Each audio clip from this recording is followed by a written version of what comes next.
तुम्हाला माहिती आहे का, रोजच्या जेवणामध्ये आवडीची भाजी असो किंवा नसो, पण डाळ भात पाहिजेच. मग ती डाळ कोणतीही असो. म्हणूनच फक्त 10 मिनिटात तयार होणारी चमचमीत अशी ही मसूर डाळीची रेसिपी आज मी शेअर करते आहे. फक्त 10 ते 15 मिनिटात ही डाळ बनवून तयार होते आणि चवीला म्हणाल ना तर सर्व भाज्या याच्यापुढे फेल आहेत, इतकी जबरदस्त लागते. चला तर मग रेसिपीला पटकन सुरुवात करूया. पण त्याआधी रेसिपी व्हिडिओ थोडासा जरी आवडला तर व्हिडिओला जास्तीत जास्त शेअर करा, एक लाईक नक्की करा आणि अशाच रेसिपीज पाहायच्या असतील तर चॅनलला सबस्क्राईब करायलाही विसरू नका.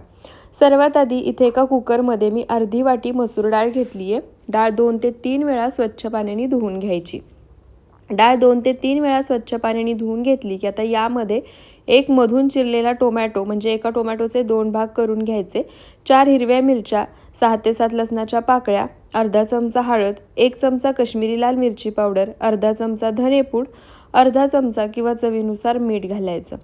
त्यानंतर आता यामध्ये 2.5 वाटी पाणी घालायचं. कुकरचं झाकण लावायचं. मध्यम आचेवर कुकरच्या फक्त 2 शिट्ट्या करून घ्यायच्या. गॅस बंद करून कुकर पूर्णपणे थंड करून घ्यायचा.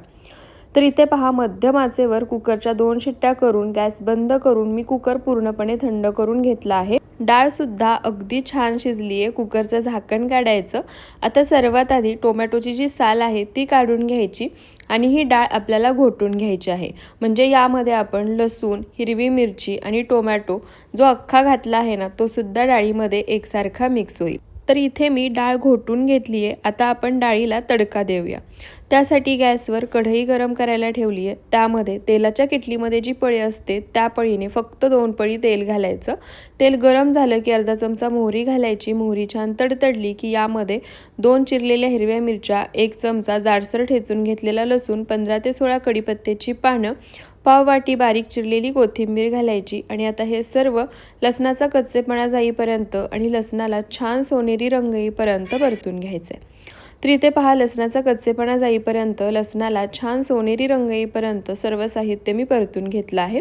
आता यामध्ये शिजवून घोटून घेतलेली डाळ घालायची. त्यासोबतच डाळीची कन्सिस्टन्सी ॲडजस्ट करण्यासाठी मी यामध्ये अर्धी वाटी पाणी आणखी घातलं आहे. डाळ घातल्यानंतर आता भाजून घेतलेल्या मसाल्यासोबत डाळ एकसारखी मिक्स करून घ्यायची.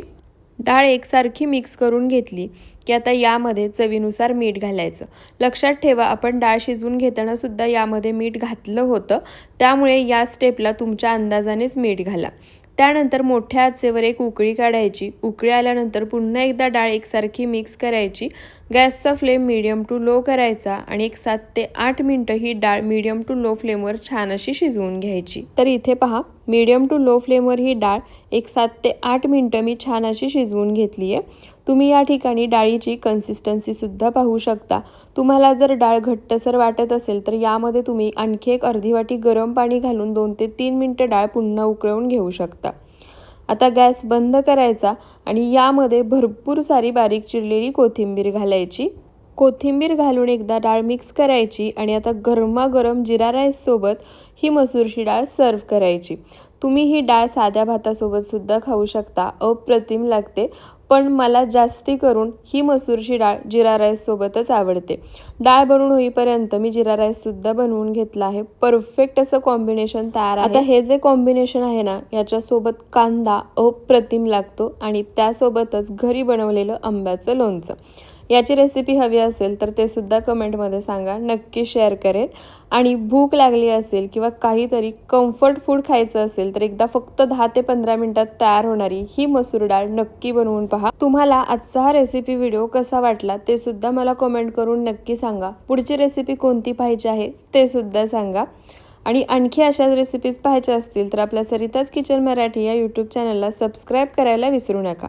पुन्हा भेटूयात अशाच साध्या सोप्या नवनवीन रेसिपी व्हिडिओसोबत. व्हिडिओ शेवटपर्यंत पाहिल्याबद्दल खूप खूप धन्यवाद.